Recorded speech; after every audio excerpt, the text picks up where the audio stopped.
Hello everyone, and welcome back to our weekly 6-scale recap series, where we'll be looking at teasers, pre-order announcements, releases for the week, anything newsworthy in the 1/6 scale world that I felt might not merit its own video.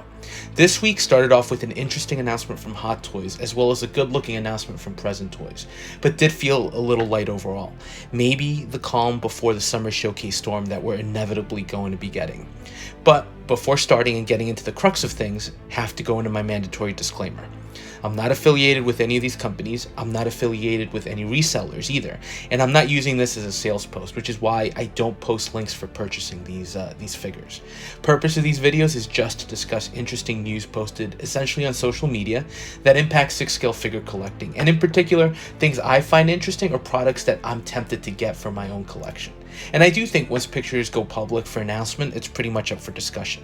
So with that out of the way, let's jump right into things and start with teases. And first up, we have to talk about the 2099 Spider-Man from the animated Across the Spiderverse movie. Now, when this figure launched, it was, I want to say, almost universally disliked, or at least that's what it looked like on social media. And I myself questioned the decision by Hot Toys to provide what looked like a very plastic, toyish figure.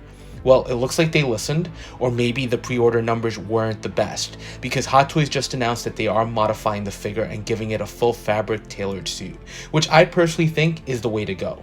While suits have some issues to them, we tend to get these figures for their realism, and the original design here was very lacking in that.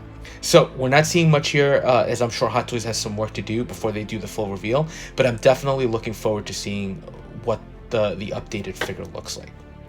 Next tease is another small one from X06, and it looks like they're going back to the original Star Trek series and giving us the next captain in the line, that being Captain Christopher Pike from the original pilot for the show. Now, while the pilot wouldn't be seen until years after it was filmed, the footage was repurposed for the amazing 2-part episode, The Menagerie. And I think in large part, that episode and the original Cage have formed the basis for Strange New Worlds. So, as far as the figure, uniform looks great, and it continues that trend that X06 has with amazing tailoring. Sculpt is always the question mark, and while we're not seeing a full reveal here, it looks passable. With X06, my experience has been that you really need to see the figure in hand to fully judge what we're getting.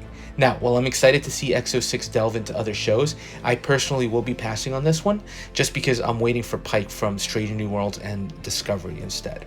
Now, moving on to announcements, and the first release coming courtesy of Hot Toys is IG-12 from the Mandalorian Season 3. So I'll start things off by saying this figure was a surprise to me, especially when you consider that Season 3 finished airing some time ago, and it seemed to me like Hot Toys had decided to skip this season of the show. And then with the current, at least social media hype around Flash, it seemed like that would be the immediate focus. So just seems like overall odd timing. But at the same time, if there was a figure that was going to get released from Season 3, this was clearly one of the new figures that would be coming our way. Now, it is coming in 2 versions. One is the figure itself, and the second is the figure with a slew of accessories that are meant to be used with multiple other releases from the Mandalorian line, like Bo-Katan, the Mandalorian, and Paz Vizsla.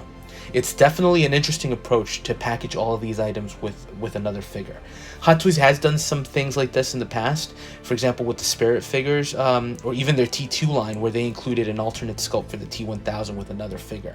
But I feel like they've never done it to this extent. So it's just an interesting approach here. But let's start with the figure, and I do think he looks good. I mean, the highlight here without a doubt, and what makes this version different, is the cockpit on the chest for Grogu to operate the suit. And of course, Hot Toys also made it a point to show that this version of IG is different from their original release. The cockpit is the major difference, but in addition, you are seeing a lot of paint app differences with, I want to say, an overall cleaner look on the new version that's not as rusted out. And the lights on the head are painted white as opposed to the original red. Now, like I said, this comes in 2 versions, and the base includes the figure, Grogu, this piece of fruit, and one of the droid smiths, who can also be placed in the cockpit. And that droid smith, to me, is a highlight. I do think they were an interesting and fun introduction into the Star Wars universe. And with the storyline surrounding IG-12, that was a good addition to the set.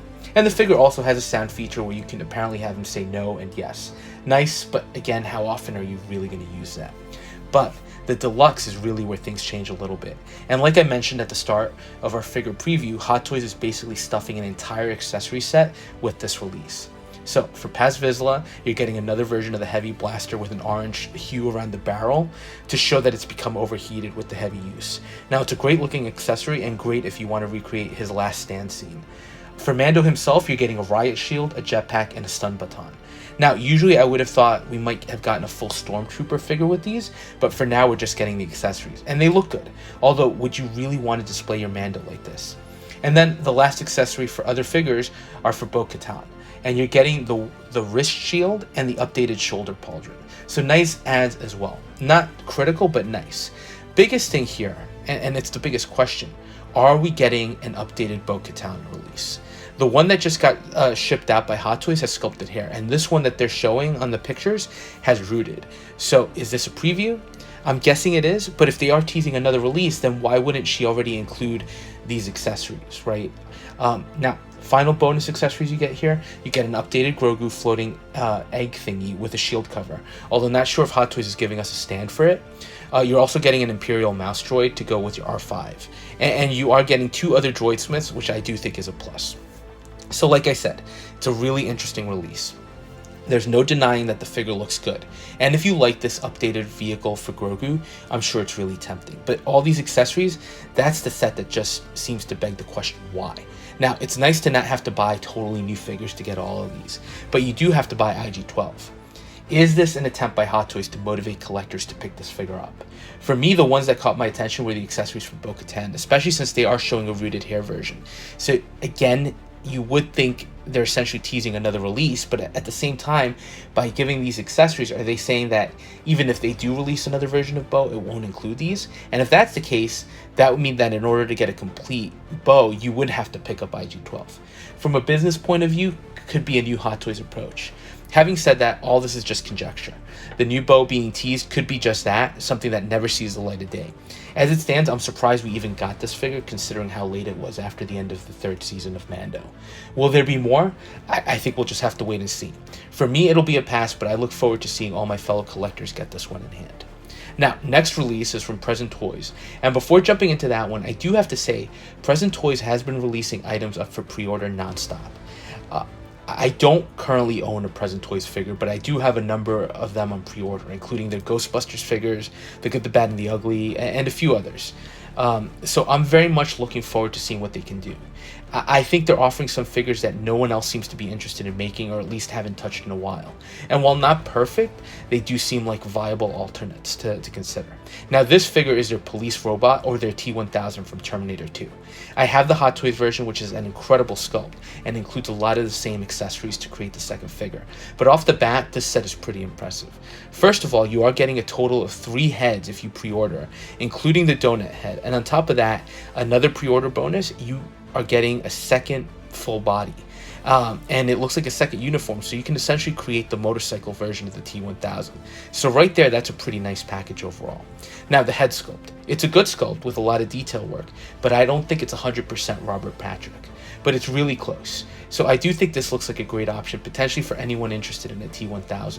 And the display options are just insane here. Essentially 2 figures with the donut head, the magnetic liquid metal attachments for the body showing the bullet hits, the different arms as well with the stabbing elements, although they do look a little strange attached to the body, but I'm not sure how Present Toys could have made the transition from the uniform sleeves to the metal arms more seamless.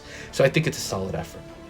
Now, for me, I have my Terminator collection well in hand, and I love that Hot Toys T-1000, and I think it still holds up.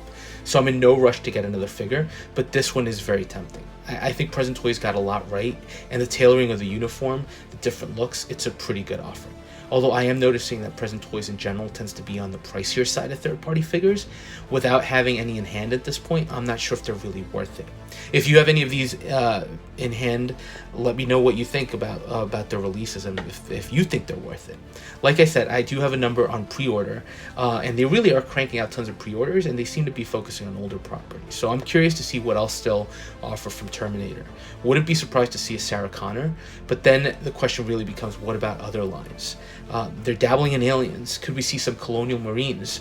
They're definitely an interesting company to watch out for. Oh, and maybe they'll give us a Kyle Reese, because I would love an updated Kyle Reese from Terminator, or the future scenes in Terminator 2, and in Terminator 1, sorry. Now, moving on to releases. This week, early on, we got the release of the Moonknight 6-scale figure from Hot Toys, and it looks incredible. This isn't an accessory-heavy figure. You do get the crescent blades in varying sizes and that really cool looking display base, but the real big seller here is the look of Moonknight himself, and I think Hot Toys did a great job here.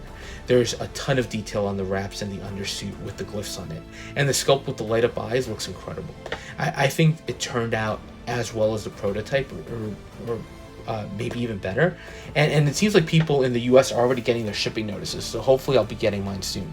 But super excited for this release, and I did also order the So-So Mr. Knight, so I think they'll look good together. Now fingers crossed someone does some other figures from the line, since I think there was definitely some potential here for great looking releases. And to wrap up the week, Hot Toys had one more drop, and it was the 6-scale President Loki from the Disney Plus show. They did release 2 versions, a limited edition that included, I think, a t-shirt and some other items, not figure related, and the standard release. I'll focus on the standard since it's the one I ordered, and I think overall it turned out great as well. I like the tailoring on the suit, the accessories that it includes. I think the sculpt looks good, although it does come across a little shiny, but that could just be the blogger picks. But I am looking forward to getting this one in hand. And needless to say, Hot Toys is cranking out releases, and for those of us collecting in the US, the time to get the figures in hand seems to be shrinking, so no more waiting months like we had to with some of the older releases. But this seems to be a leaner, more efficient operation we're seeing here from Hot Toys, and I'm all for it. So that was a quick look at this week's news. Like I said, a lighter week, but my wallet can definitely appreciate that. Although with the Moonknight and President Loki releases, it's not getting that much of a break. But regardless, let me know your thoughts on these and if there's something I missed. And as always, thanks for watching, and if you are enjoying the content, please consider liking, commenting, and subscribing. And we'll touch base on the next video.